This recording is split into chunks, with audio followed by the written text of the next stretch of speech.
শীতের সকালে গরম গরম ধোয়া ওঠা ভাতের সাথে যদি লাউ পাতার এমন সুস্বাদু রেসিপি থাকে তাহলে তো এক থালা গরম ভাত নিমেষেই শেষ।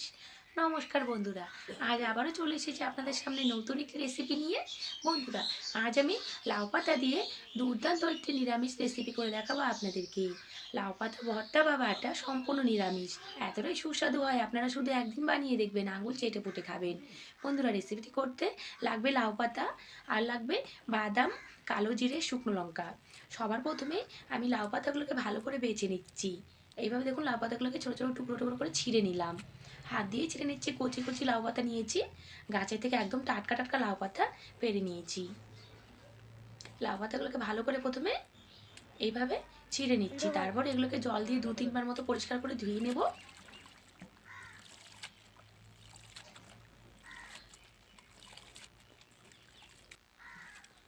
আমি কিন্তু শুধু লাউ পাতা নিয়েছি, এখানে কিন্তু কোনো রকমের লাউ ডাঁটা নিইনি বা ডোগাও কিছু নেইনি, শুধু পাতা পাতা নিতে হবে, কচি কচি পাতাগুলো। তো লাউ পাতাগুলো নিয়ে নিয়েছি। এবার আমি লাউ পাতাটা ধুয়ে সাইডে রেখে দিলাম। এবার কয়েকটা ভাজা বাদাম ছাড়িয়ে নিচ্ছি।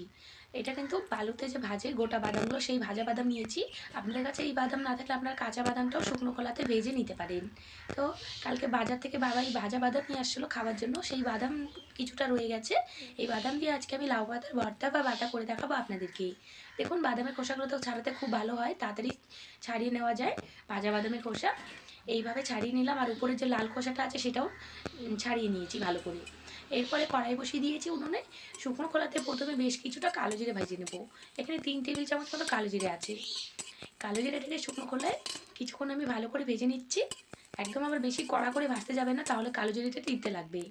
একটু যখন পটপট করে ফুটে উঠছে, মনে হচ্ছে শব্দ হচ্ছে আর কালো জিরা থেকে একটা গন্ধ বেরোচ্ছে, তখনই ভাজাটা নামিয়ে নিতে হবে।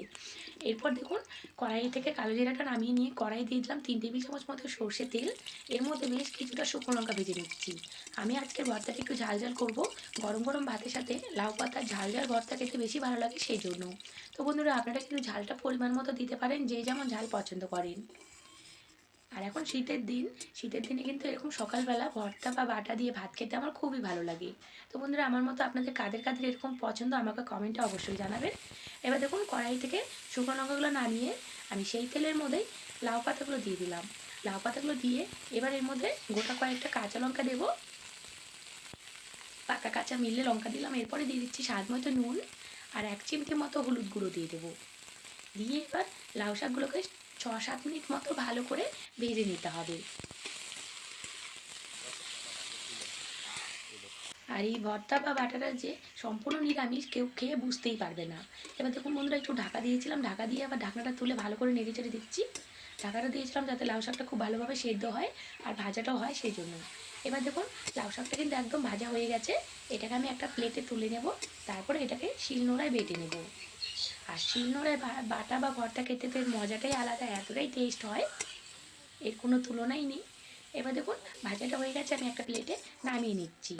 কতগুলো লাউ শাক দিয়েছি, কতটুকু হয়ে গেছে, সেই জন্য কিন্তু বন্ধুরা লবণটা পরিমাণ মতো দিতে হয় আগেই। এরপরে দেখুন, শিলনোড়াতে সবার প্রথমে আমি কালো জিরেটা নিয়ে নিলাম ঢেলে। এরপরে নিয়ে নেব শুকনো লঙ্কা।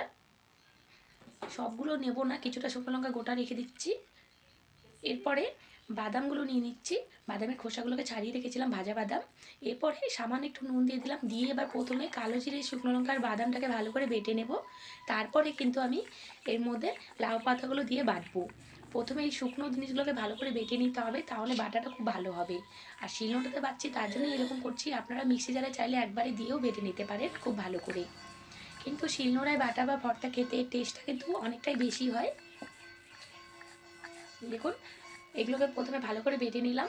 এরপরে আমি এখানে লাউ পাতাগুলো দিয়ে দিচ্ছি। আর এই সেদ্ধ যে লঙ্কাগুলো দিয়েছিলাম লাউ পাতার মধ্যে, সেগুলো লঙ্কাও সবটা দেবো না, আমি কিছুটা রেখে দেবো গোটা।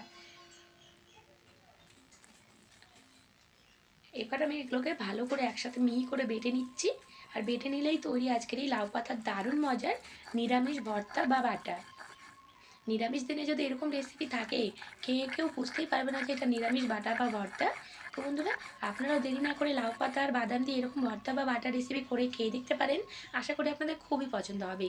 আর শীতের সকালে গরম গরম ধোয়া ওঠা ভাতের সাথে এরকম বাটা থাকলে তো পুরো জমে যাবে, এতটাই সুস্বাদু হয় খেতে। দেখুন, মিহি করে ভালো করে বেটে নিচ্ছি। এটাকে আরেকবার বাটা দিতে হবে।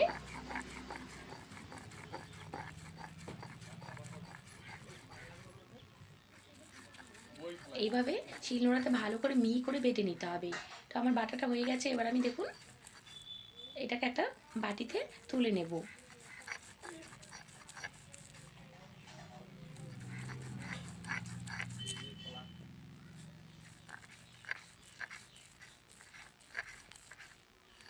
বাটাটা হয়ে গেছে, এবার আমি বাটিতে তুলে নিচ্ছি। একদম মিহি করে কিন্তু বেটেছি।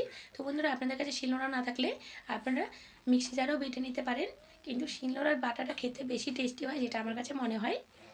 এবার দেখুন বাটা হয়ে গেছে, আমি এটা বাটিতে তুলে নিচ্ছি। তো বন্ধুরা, আজকে তো গরম গরম ভাতের সাথে আমি খেয়েছি, আমার তো দারুণ সুস্বাদু লেগেছে। আর আমাদের বাড়িতে এই রেসিপিটা সকলেরই খুবই পছন্দ। নিরামিষ বারে এরকম বাটা বা ভর্তা আমাদের বাড়িতে হয়েই থাকে প্রায় দিন।